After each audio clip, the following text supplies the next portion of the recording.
O que é o racismo para você? A democracia racial é um mito? Você já ouviu falar sobre o Estatuto da Igualdade Racial? E sobre o embranquecimento ideológico? O Sob Outro Olhar de hoje vai tratar do tema racismo no Brasil.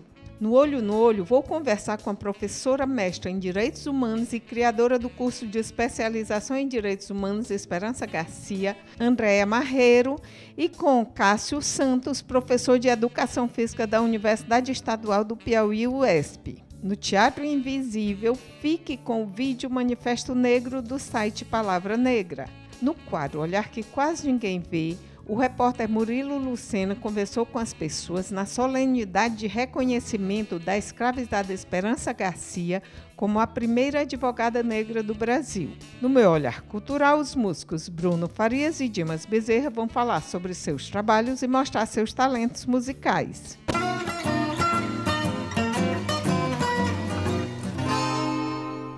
O racismo no Brasil, ele muitas vezes é velado, revelado e até vem com argumentos. E a gente precisa falar sobre isso. Por isso eu estou aqui com a mestra em Direitos Humanos, Andréa Marreiro, e com o professor de Educação Física, Cássio Santos.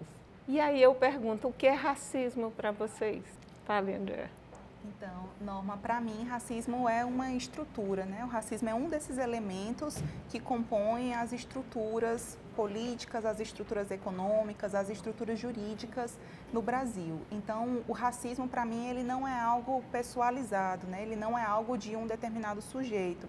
Pelo contrário, ele é uma estrutura e, por ser uma estrutura, ele, infelizmente, está em todas e todos nós. E você, Cássio? Então, pensar sobre o racismo é pensar sobre toda essa condição histórica, né, que o país vive, pensar sobre não somente o preconceito enquanto racismo, mas sobre todas as outras questões também, como o racismo pode ser um disparador, né, para estar falando de outras questões, está falando da misoginia, está falando sobre o preconceito ao LGBT, né? E como o racismo, né, vem se estabelecer, né, a partir da condição da pele humana, né? E como se diferenciam esses corpos a partir dessa ideia que é estrutural, como a Andréa vem trazer para a gente. A gente vai estar abordando vários aspectos. Você é criadora do curso de especialização em Direitos Humanos. O que atrai mais as pessoas para o teu curso? Esse curso de especialização, eu penso que ele atrai pessoas que estão comprometidas no combate a essa estrutura, né? Então, são pessoas que é preciso que a gente fale sobre isso, né? O racismo, ele não é um problema apenas das pessoas negras, o racismo, ele é um problema da humanidade de um modo geral. O racismo, ele desumaniza pessoas negras e pessoas brancas, né? E, portanto, as pessoas que chegam para fazer esse curso, eu penso que são pessoas que estão comprometidas com uma formação, né? Que tem o desejo de viver um processo educacional, uma formação que lhe dê instrumentos, pensando tanto a partir da crítica, quanto também a partir da sensibilidade, para que elas atuem, né, na defesa, nessa lida com os direitos humanos de uma forma mais qualificada. E você, Cássio, você é mestrando em Educação e também participa da Roda Griot, um grupo de pesquisa. Fala sobre isso. Então, a Roda Griot é um grupo de pesquisa do meu professor orientador, professor pós-doc Francis Musa Boakari, né, que ele é africano. E a Roda Griot, né, que é proposta por ele, é um grupo onde a gente trata da pedagogia griot. O que seria a pedagogia griot? A pedagogia griot, ela trata não somente de ser um grupo acadêmico no sentido literal da palavra, de falar somente de pesquisadores que já estão aí consolidados nessa epistemologia, mas também de ser aberto para pessoas de todos os lugares, né? Então, é um grupo multidisciplinar, transdisciplinar, onde nós temos pessoas de variadas profissões, né? Tem eu que sou da educação física, que sou artista também, tem professores da pedagogia, tem professores que são da psicologia, tem secundaristas, tem pessoas que são da graduação, tem doutorandos, mestrandos, né? E aí essa pedagogia, como é que ela funciona? Ela meio que se atravessa o tempo todo, né? Na ideia da gente entender o conhecimento, não somente como aquele conhecimento é repassado pelos livros, né, que está lá, mas com o conhecimento diário, né, que cada um traz. Para vocês dois, Em sala de aula a gente vê várias manifestações de racismo. Vocês acreditam que existe o racismo velado? Porque se falou muito isso no país, se tentou acreditar muito isso. Vocês acreditam? Ele se manifesta assim das mais variadas formas em sala de aula? Sim, a gente sempre percebe várias questões, né, relacionadas ao racismo, e a gente está sempre tentando trabalhar isso em sala de aula. E tem várias situações que isso aparece, né? Aparece o tempo todo, desde apelidos que as pessoas utilizam em sala de aula, desde frases feitas, né? Você vê hoje, por exemplo, com o avanço da rede social, a replicação do meme, né? E aí o meme, ele acaba sendo um recorte muito grande de questões que são estruturais, né? E se recorta numa condição muito pequena.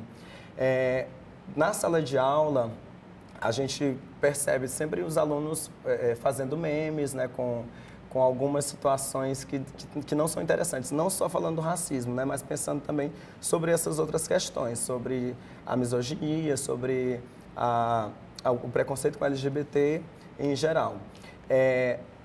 O que a gente percebe também na escola ou na universidade é que muitas vezes esse aluno ele traz esse racismo e ele não percebe que traz esse racismo consigo.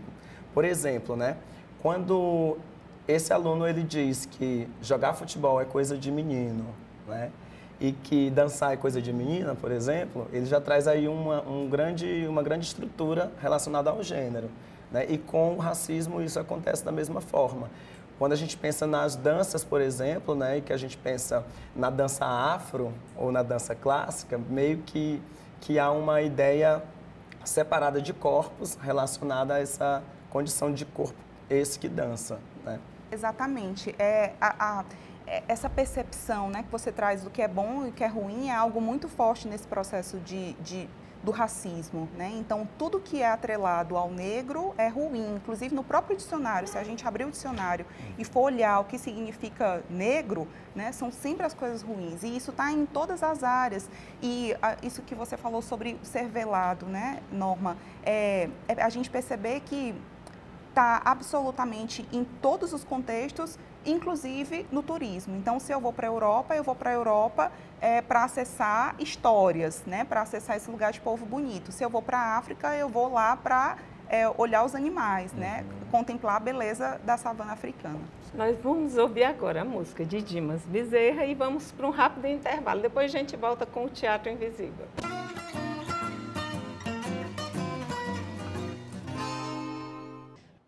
Estão matando nossos irmãos negros nas Américas e ao redor do mundo.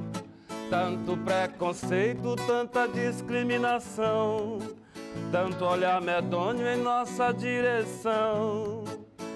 Mas para toda nefasta situação, existência massa negra, existência massa negra, existência massa negra, existência massa negra, existência massa negra, existência massa negra.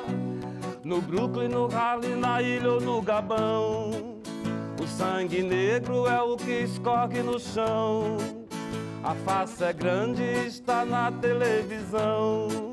Negros e negras nunca em boas condições. Agora se liberte da corrente, irmão.